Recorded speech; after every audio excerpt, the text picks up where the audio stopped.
I did a foundation degree in children's development and learning, which then I followed on to do a BA in children's development and learning to make it into a full BA honours. I worked in a school for 4 years in an independent school as a nursery nurse, and then went to work in a nursery for a year as a nursery nurse as well. And I've always wanted to be a teacher, which is kind of where the teaching side of it came from. First, I'm French, so from France, and I've done all my studying before in France. But I've lived a bit all over the world, in Australia and everywhere.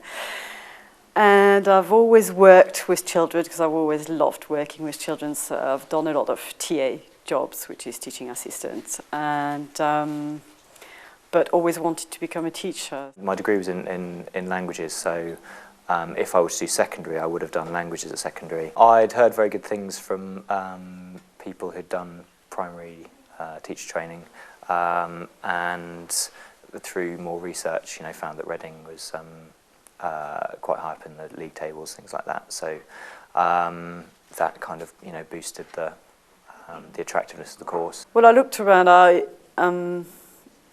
Well, the local universities, and I live in Oxford, so Oxford would have been a bit more obvious, but they didn't have the specialisation in language, so I thought, well, Reading's not too far, and they have, so that's why I chose Reading. University of Reading, I feel, is giving me very, very good